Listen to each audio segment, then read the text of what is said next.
Some stories aren't just scary, they follow you. They linger in your mind long after the screen goes black, like a shadow that refuses to fade. Tonight, we're not just exploring haunted houses or creepy legends.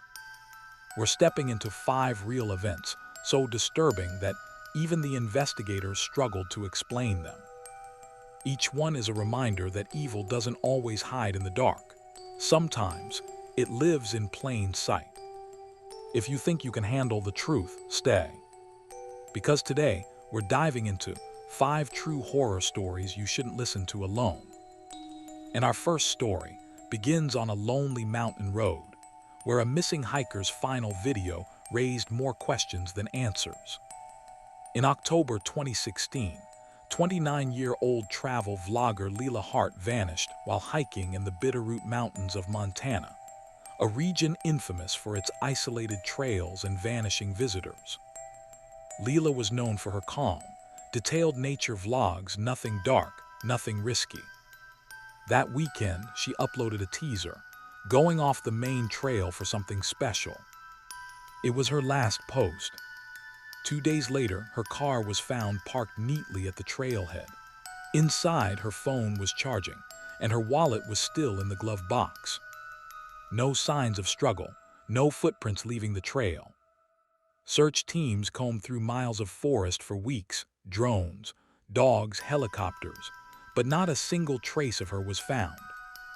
3 months later, a local hunter discovered something half buried beneath frost near an abandoned ranger station: Leela's camera. The footage was damaged, but partially recoverable. The first part was normal: leaves crunching underfoot, slow breathing, occasional glimpses of the sun cutting through the pines. But toward the final minutes, something changed. The footage became shaky, as if she was running.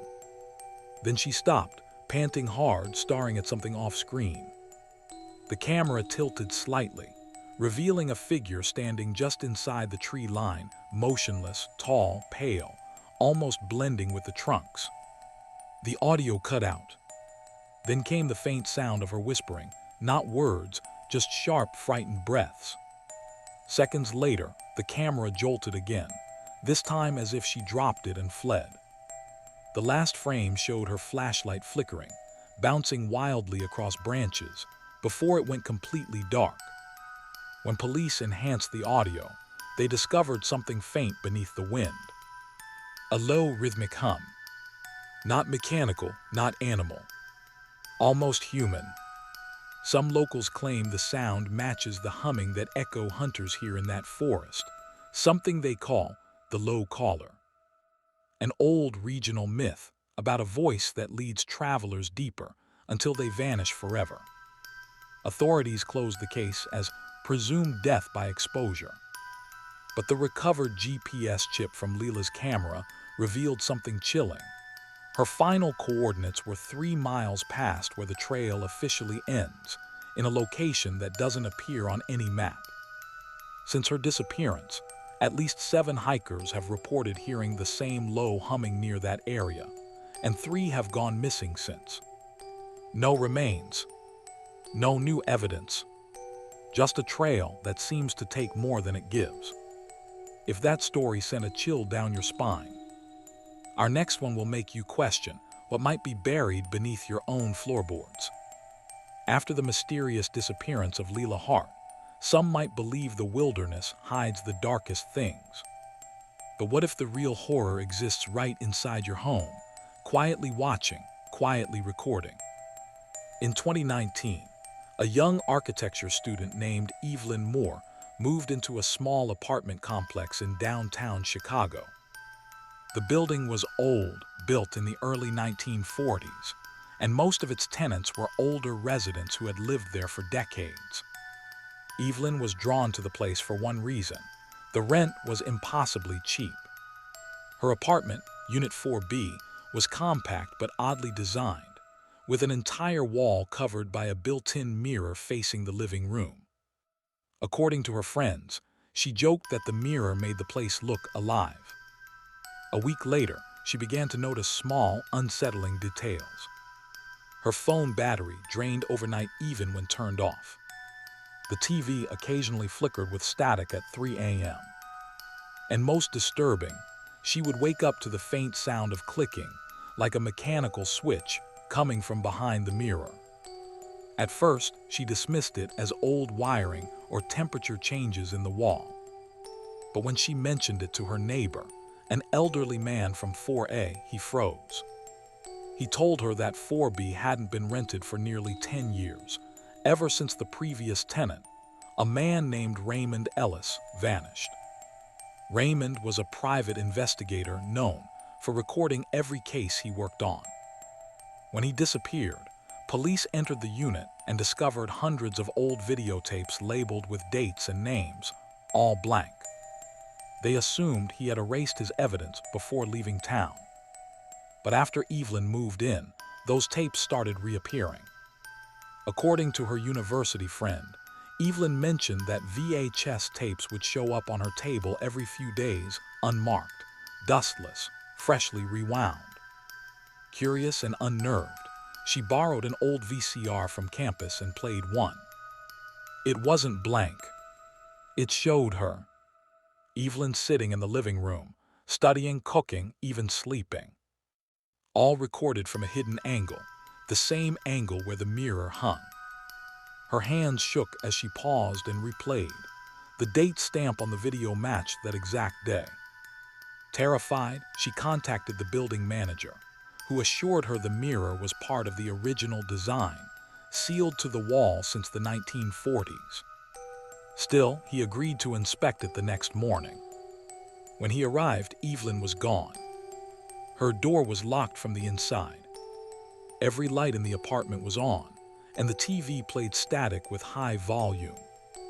Her phone lay on the kitchen counter, still recording a voice memo, 1 hour of low, continuous humming. Police tore down the mirror, revealing a narrow crawl space behind it, just enough room for someone to stand. Inside, they found a small, battery-operated camera mounted to the wall, still powered by an external cord running behind the plaster. And below it, covered in dust and cobwebs, was a stack of tapes, more than 200 of them. Most were labeled with the names of people who had once rented Unit 4B. Every tenant's footage ended the same way, the camera slowly tilting down to the floor as the person on screen slept, and then nothing. Evelyn's tape was the last one recorded.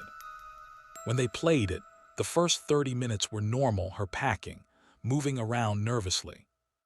Then, at the 31-minute mark, the image flickered, and for a split second, something appeared standing behind her reflection in the mirror, not the room.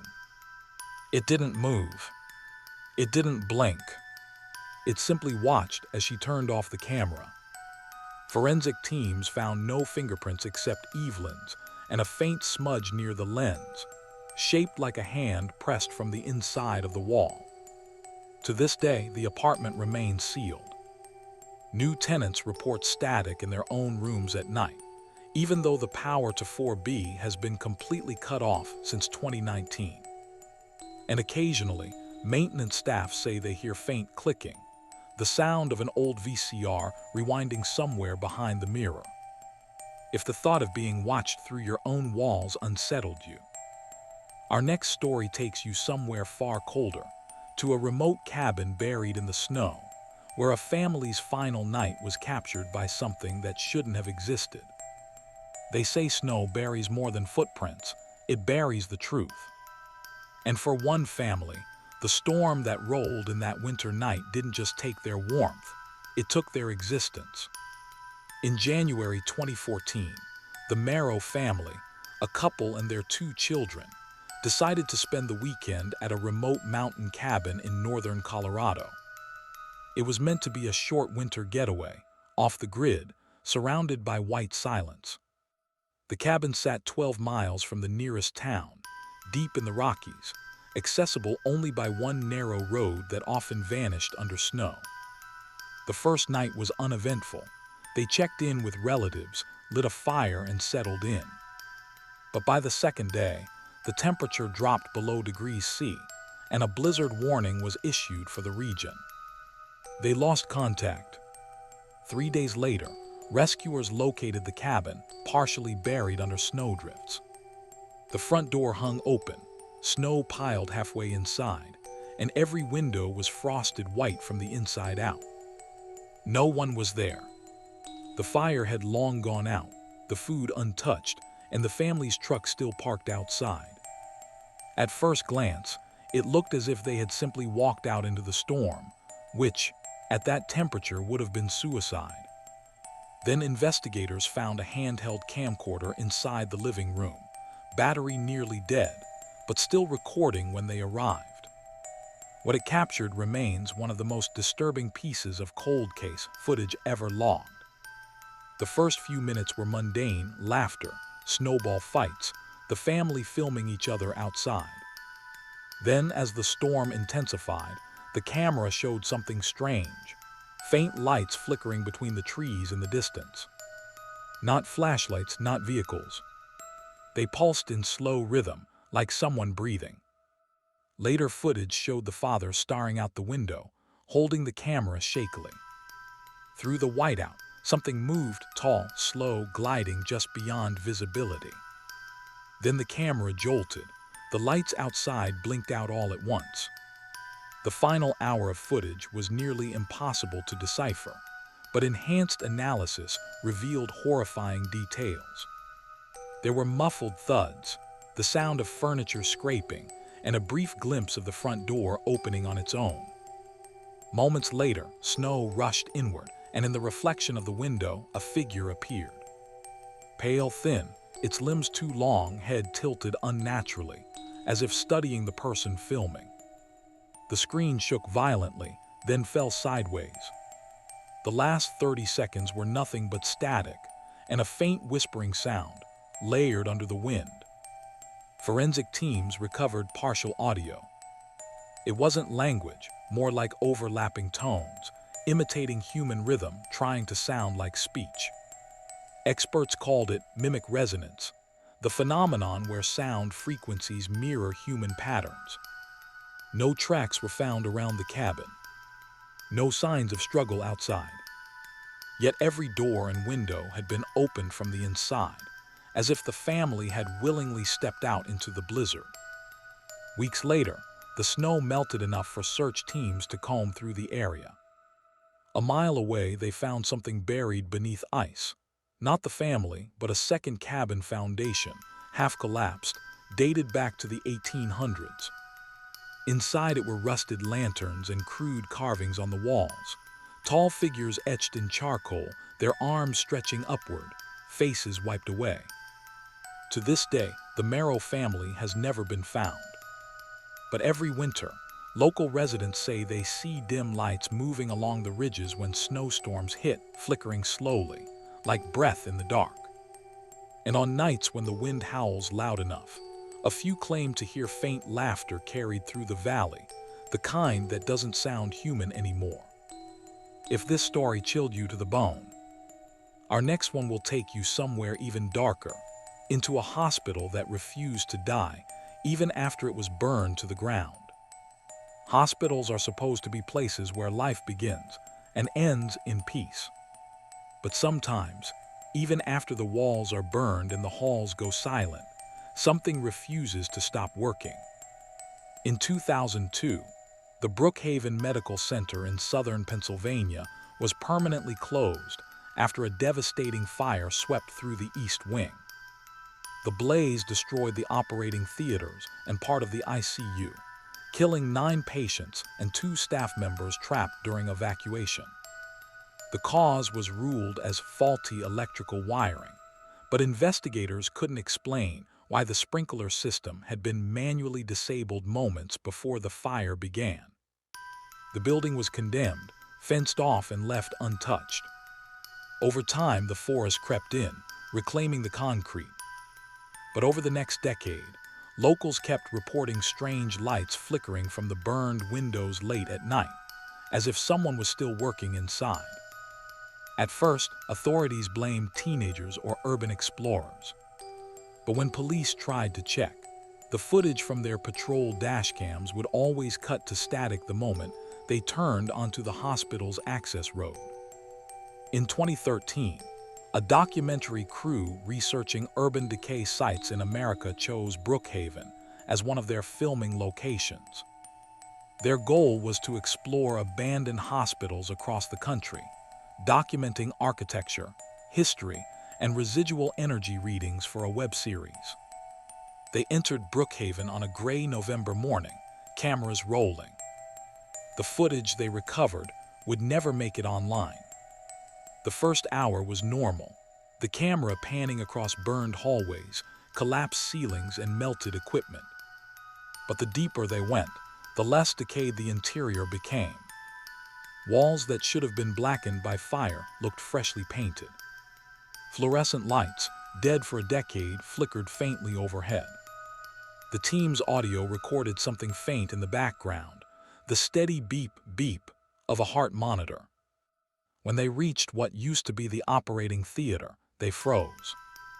The air temperature dropped almost instantly, their breath visible in the dim light. In the corner stood a single surgical table, metal intact, perfectly clean, as if waiting. A camera flash revealed something even stranger. Faint handprints smudged across the glass walls, all from the inside. The lead cameraman, an experienced documentarian, felt disoriented.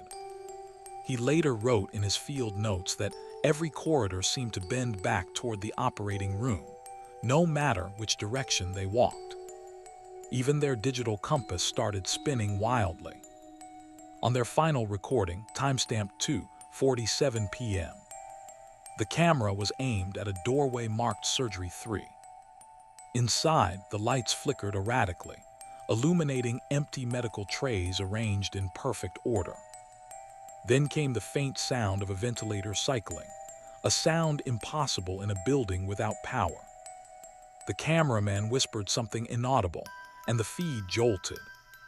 The light swung to the side, catching something impossible, a silhouette leaning over the surgical table. It wasn't human, long, arched shoulders, its face hidden by what looked like an old surgeon's mask.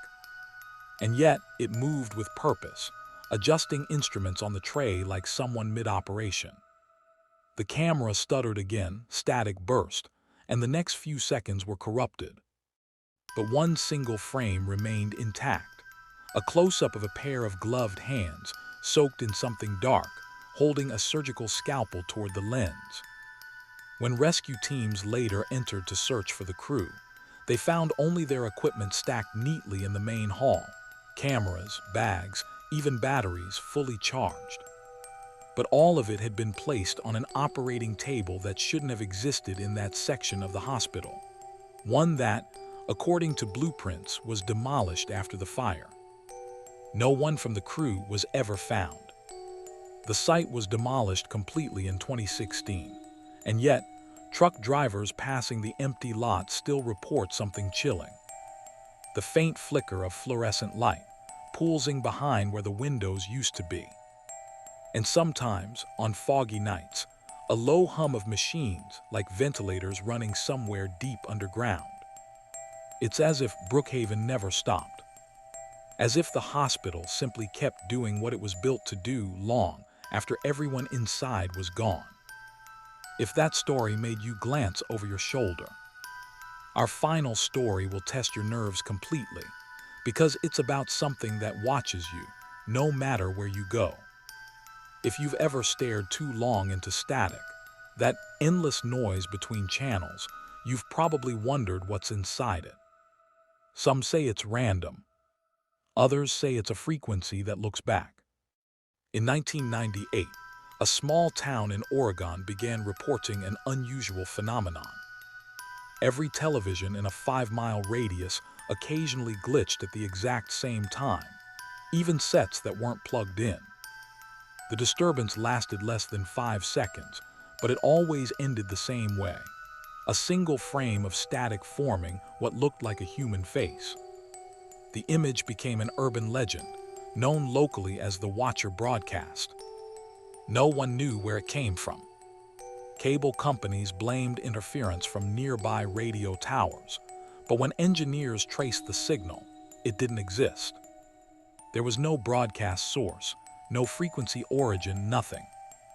In 2003, a radio technician named Howard Dwyer decided to investigate the anomaly himself.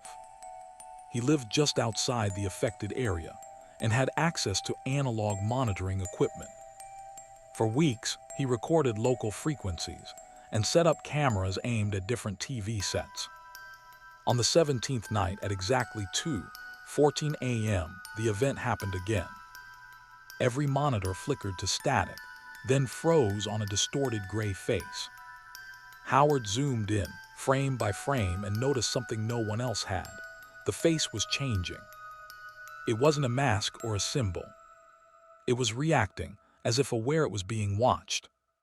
The following morning, Howard began receiving strange messages through his shortwave radio, low-frequency bursts that translated to binary code. When decoded, the message repeated one phrase: "You're in the frame now." A week later, neighbors reported hearing constant white noise coming from his home. When police arrived for a welfare check, his equipment was still running. Cameras, monitors, recorders, all looped into static. But Howard was gone. On one of his screens, the static wasn't random. It formed faint outlines of his living room, live, though the camera feeding it had been unplugged hours before. In the corner of that ghostly image, just behind where Howard would have been sitting, a shape was visible. It wasn't distinct, more like an impression pressed into the noise, resembling a human silhouette leaning slightly forward. Authorities sealed the house for investigation, but after 3 days, the same phenomenon began spreading beyond the property. Nearby stores, hotel TVs, and even police radios began picking up faint static bursts. Each lasted only a few seconds, but contained a single consistent element, that same shape, always standing closer to the frame each time. When digital broadcasting replaced analog in 2009, the watcher broadcast stopped, or so everyone believed. But recently, a few online streamers have claimed that during late-night uploads, their screens flicker with brief distortions. A static flash, a frame out of sync, and sometimes a pale blur just behind them on camera, there for one frame, gone the next. Experts dismiss it as compression error. But those who have experienced it say that afterward, their devices start turning on by themselves at night, always to dead channels, humming faintly, as if trying to tune into something that isn't supposed to exist. They say the watcher doesn't need your TV anymore. It just needs a screen. And if you've watched this far, maybe it's already found one. So what do you think? Were they just coincidences? Or did we just listen to something that was never meant to be heard? Every story tonight left behind a question that no one could answer. A missing hiker who vanished into coordinates that don't exist. An apartment that recorded its own tenants. A family who followed something out into the snow. A hospital that kept operating long after death. And a signal that might be watching you right now. If you felt that chill crawl down your spine, you're exactly where you're supposed to be. Because what you heard tonight, these weren't just stories. They were warnings. And if you think these 5 were disturbing, the ones we couldn't release, the stories too real to tell, they'll change the way you sleep tonight. So if you're still brave enough to know what comes next, subscribe and make sure you're not alone when the next story begins. Because sometimes, listening is the last mistake people ever make.